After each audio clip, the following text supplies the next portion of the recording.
तुम्ही इस्लामोफोबिक गोष्टी बोलता, दलित विरोधी गोष्टी बोलता, रोज दलितांवर अत्याचार होतो, जमीन हडपली जाते, किसान आत्महत्या करताय। तेव्हा एकीकडे विद्यार्थ्यांचं आंदोलन सुरू आहे तर दुसरीकडे जेएनयूच्या या कॅम्पसमध्ये आता छत्रपती शिवाजी महाराज सामरिक अध्ययन केंद्राच्या लोकार्पणासाठी देवेंद्र फडणवीस पोहोचलेले आहेत। त्यांच्यासोबत आपल्याला मंत्री उदय सामंत हे देखील पाहायला मिळतात। त्यासोबतच या जेएनयू मधले काही प्राध्यापक आणि इतर देखील पदाधिकारी उपस्थित असलेले पाहायला मिळतात। या कॅम्पस मधले आता या छत्रपती शिवाजी महाराज सामरिक अध्ययन केंद्राचं फडणवीसांनी लोकार्पण केलेलं आहे। जेएनयू मध्ये हे अध्ययन केंद्र उभारलं जात आहे। मात्र या ठिकाणी येऊन भाजपचे काही मंत्री किंवा भाजपची एकंदरीतच नेते मंडळी हा त्यांचा अजेंडा राबवत असल्याचा आरोप करत दुसरीकडे एसएफआयच्या काही विद्यार्थ्यांनी आंदोलन सुरू केलेलं आहे आणि या विरोधातच त्यांची घोषणाबाजी देखील सुरू असल्याचं आपल्याला पाहायला मिळतंय। या कार्यक्रमाविरोधात जेएनयू कॅम्पसमध्ये हे आंदोलन पार पडते तर दुसरीकडे आता फडणवीसांच्या हस्ते या छत्रपती शिवाजी महाराज सामरिक अध्ययन केंद्राचं देखील लोकार्पण झालेलं आहे।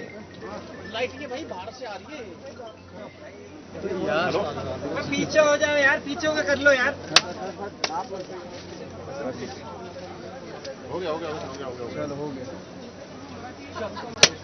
तेव्हा आता या सगळ्या पार्श्वभूमीवर मुख्यमंत्री देवेंद्र फडणवीस काय नेमकं भाष्य करतात ते पाहणं महत्त्वाचं असणार आहे। एकीकडे मुख्यमंत्री फडणवीसांच्या विरोधात दिल्लीमध्ये विद्यार्थ्यांनी आंदोलनाला सुरुवात केलेली आहे तर दुसरीकडे या छत्रपती शिवाजी महाराज सामरिक अध्ययन केंद्राचं देखील लोकार्पण पार पडलेलं आहे।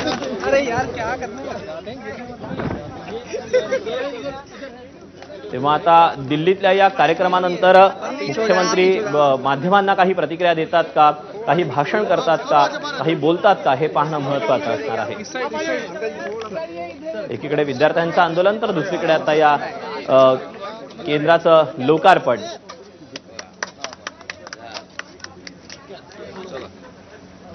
सरकारकडून या सगळ्याबाबत घोषणा करण्यात आलेली होती, निधी मंजूर झालेला होता, परंतु प्रत्यक्षात कधी हे पूर्ण होणार असे अनेक प्रश्न उपस्थित असताना दुसरीकडे आता या सामरिक अध्ययन केंद्राचं उद्घाटन होत असताना या सगळ्या पार्श्वभूमीवर भाजपचा मुख्यमंत्री या ठिकाणी येतो आहे, तो त्याचा अजेंडा राबवतो आहे असा आरोप करत विद्यार्थ्यांनी एसएफआयनं प्रामुख्यानं आंदोलनाला सुरुवात केलेली आहे। फडणवीसांच्या विरोधात घोषणाबाजी केली जाते।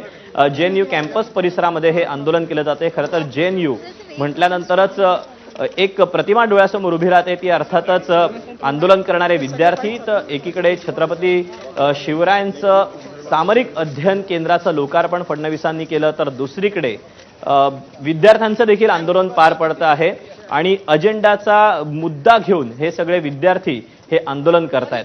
आता यासोबतच फडणवीस या सगळ्या पार्श्वभूमीवर काय बोलतात ते पाहणं महत्त्वाचं असणार आहे। मंत्री उदय सामंत देखील यावेळेला त्यांच्यासोबत आपल्याला पाहायला मिळतात। खासदार अनिल बोंडे हे देखील यावेळेला उपस्थित असलेले पाहायला मिळत होते। आपण याबद्दलचे अपडेट जाणून घेऊया तर सोमेश कोलगे आपल्यासोबत आहे। सोमेश, छत्रपती शिवाजी महाराज सामरिक अध्ययन केंद्राचं फडणवीसांच्या हस्ते लोकार्पण झालंय, काय अपडेट मिळत आहे? नक्कीच दीपक, आपण पाहू शकतो सध्या जिथे हे आंदोलन सुरू आहे ते जेएनयू संमेलन केंद्र, त्या जेएनयू संमेलन केंद्रामध्ये देवेंद्र फडणवीसांचा कार्यक्रम पार पडणार आहे। छत्रपती शिवाजी महाराज सामरिक अध्यासन केंद्र आणि कुसुमाग्रज मराठी भाषा केंद्राच्या उद्घाटनाचा आणि इथून काही अंतरावर म्हणजे जर आपण पाहिलं तर आता देवेंद्र फडणवीस हे या जेएनयू कन्व्हेन्शन सेंटरच्या दिशेने येत आहेत। जर आपण पाहिलं तर देवेंद्र फडणवीस हे या कन्व्हेन्शन सेंटरच्या दिशेने येत आहेत। एका बाजूला फडणवीस येत आहेत, दुसऱ्या बाजूला विद्यार्थी घोषणार येत आहेत। आपण पाहू शकतो की एका बाजूला फडणवीस हे या विद्यापीठामध्ये येत आहेत आणि दुसऱ्या बाजूला या संघटनांकडून घोषणाबाजी सुरू आहे की देवेंद्र फडणवीस वापस जाओ म्हणून। एका बाजूला जो व्हीआयपी एंट्रन्सचा गेट केलेला आहे तिथून आता देवेंद्र फडणवीस मुख्य सभागृहाच्या दिशेने जात आहेत। आता जर आपण पाहिलं तर इथे या विद्यार्थ्यांचं आंदोलन पांगवण्यासाठी प्रयत्न झालेत सुरक्षा व्यवस्थेकडून। काही विद्यार्थी वॉलवर चढलेत, भिंतीवर चढलेत, आपण पाहू शकतो। या संमेलन केंद्रामध्ये केंद्रामध्ये शिरण्यासाठी म्हणून आणि या भिंतीवर चढून आता जर आपण पाहिलं तर सुरक्षा रक्षक आणि विद्यार्थ्यांमध्ये बाचाबाची सुरू आहे. आपण पाहिलं तर हे विद्यार्थी संघटनेचे कार्यकर्ते या संपूर्ण संमेलन केंद्राचा जो एंट्रन्स आहे तो ब्लॉक करण्यात आला होता आणि त्यामुळे त्या ब्लॉक केलेल्या एंट्रन्समधून त्यांना आतमध्ये जाता येत नव्हतं आणि अशा वेळी ते सगळेजण हे इथून जाण्याचा प्रयत्न करत असताना सुरक्षा रक्षक हे विद्यार्थ्यांना अडवत आहेत. आपण पाहिलं तर आता हे बघा, आपण पाहू शकतो देवेंद्र फडणवीस सभागृहात पोहोचलेले आहेत आणि सभागृहाच्या बाहेर या संघटनांचे कार्यकर्ते खूप मोठ्या प्रमाणावर आंदोलन करण्यासाठी आतमध्ये शिरण्याचा प्रयत्न करतायत. इथे काही साध्या वेशामध्ये पोलीसही आहेत आणि हे सगळेजण जर आपण पाहिलं तर सुरक्षा कवच भेदून आत जाण्याचा प्रयत्न करतायत. जर आपण पाहिलं तर आता ही JNU कन्व्हेन्शन सेंटरची भिंत आहे, ज्या भिंतीवरून उड्या मारून आतमध्ये जाण्याचा प्रयत्न करतायत.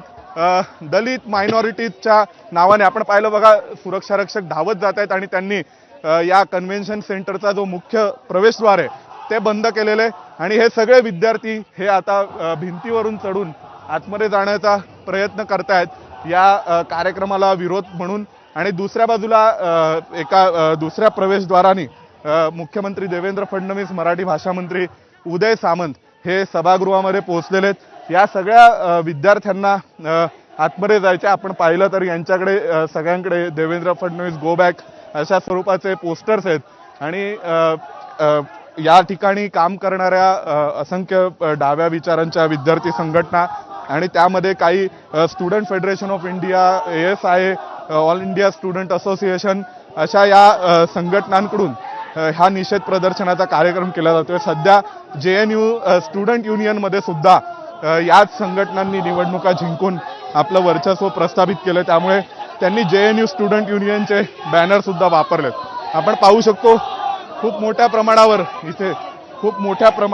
इथे जर आपण पाहिलं तर खूप मोठ्या प्रमाणावर सुरक्षा रक्षक आणि विद्यार्थ्यांमध्ये या JNU कन्व्हेन्शन सेंटरच्या प्रवेशद्वारावर खूप मोठ्या प्रमाणावर संघर्षाची स्थिती निर्माण झालेली आहे आणि सुरक्षा यंत्रणा या विद्यार्थ्यांना आतमध्ये जाण्यापासून रोखतायत. मगाशी खाली थांबलेले असताना या विद्यार्थ्यांनी मोठ्या भिंतीवरून चढून या कन्व्हेन्शन सेंटरमध्ये येण्याचा प्रयत्न केला होता आणि त्यानंतर मग या सगळ्या संघटना या आता इथून आतमध्ये जाण्याचा प्रयत्न करतायत. दुसऱ्या बाजूला जर आपण पाहिलं तर सभागृहाच्या आतमध्ये देवेंद्र फडणवीसांच्या मुख्य कार्यक्रमाला सुरुवात झालेली आहे. आता सुरक्षा रक्षक थोडेसं बळाचा वापर करतायत. काही दिल्ली पोलिसांचे साध्या वेशातले जवान आहेत ते देखील बळाचा वापर करतायत. आपण पाहू शकतो की या विद्यार्थी कार्यकर्त्यांना इथून दूर ढकलण्यासाठी, दूर लोटण्यासाठी या कार्यक्रमाच्या मुख्य सभागृहात घुसून त्यांनी कोणती गडबड करू नये यासाठी म्हणून बाहेर ढकलण्याचे प्रयत्न होत आहेत. तर दुसऱ्या बाजूला सुरक्षा रक्षक यंत्रणांकडून प्रयत्न केले जात आहेत की या विद्यार्थी संघटनांचे कार्यकर्ते मुख्य सभागृहाच्या दिशेने कुठेही जाऊ नयेत आणि तरीसुद्धा या विद्यार्थी संघटनांनी या मुख्य प्रवेशद्वाराबाहेर हे आंदोलन केलेले आणि आता सभागृहात घुसण्याचा प्रयत्न हा संघटनांकडून सुरू आहे. जर आपण पाहिलं तर या जवाहरलाल नेहरू विद्यापीठाच्या या संपूर्ण परिसराला कॉर्डन ऑफ करण्यात आलेलं होतं. त्यानंतरही आंदोलक, विद्यार्थी, कार्यकर्ते इथपर्यंत कसे पोहोचले हा एक मुख्य प्रश्न आहे आणि हे सगळे जर आपण पाहिलं तर अनेक साध्या वेशातले पोलीस मोठ्या संख्येने या कॅम्पसमध्ये हजर आहेत. जर आपण दुसऱ्या बाजूला पाहिलं तर मोठ्या प्रमाणावर पोलिसांचा फौजफाटा इथे उपस्थित होता, पण तरीसुद्धा हे सगळे विद्यार्थी कार्यकर्ते आतमध्ये येऊन या कार्यक्रमाच्या ठिकाणापर्यंत पोहोचले आणि देवेंद्र फडणवीसांच्या विरोधामध्ये घोषणाबाजी करत, महाराष्ट्र सरकारच्या विरोधात घोषणाबाजी करत त्यांनी आतमध्ये जाण्याचा प्रयत्न केला. आता हे विद्यार्थी बहुतेक इथे बसून ठिय्या आंदोलन करण्याच्या भूमिकेमध्ये दिसत आहेत. काही विद्यार्थी आता प्रवेशद्वारावर खाली बसत आहेत आणि या सगळ्यांना आवरण्याचा प्रयत्न दिल्ली पोलिसांचे जवान आणि JNUच्या सुरक्षा व्यवस्थेतले जवान हे सगळे थांबवण्याचा प्रयत्न करत होते. आणि जर आपण पाहिलं तर SFIचे बोर्ड्स आहेत, त्यासोबतच आयसाचे जी ऑल इंडिया स्टुडंट असोसिएशन आहे, स्टुडंट फेडरेशन ऑफ इंडिया आहे, या सगळ्यांकडून इथे मोठ्या प्रमाणावर घोषणाबाजी होते. मोदी के दलालों को एक धक्का और दो, सावरकर के चेलों को एक धक्का और दो, अशा स्वरूपाच्या घोषणा या JNU कन्व्हेन्शन सेंटरच्या मुख्य प्रवेशद्वारावर सुरू आहेत. खरं तर याविषयी आज सकाळीच एक पर्चा जारी करण्यात आला होता आणि त्या माध्यमातून डाव्या संघटनांनी देवेंद्र फडणवीसांच्या कार्यक्रमाचा निषेध करण्याचं एक आवाहन केलं होतं. त्या पार्श्वभूमीवर सुद्धा इथे मोठ्या प्रमाणावर हे आंदोलन होऊ शकले. तर या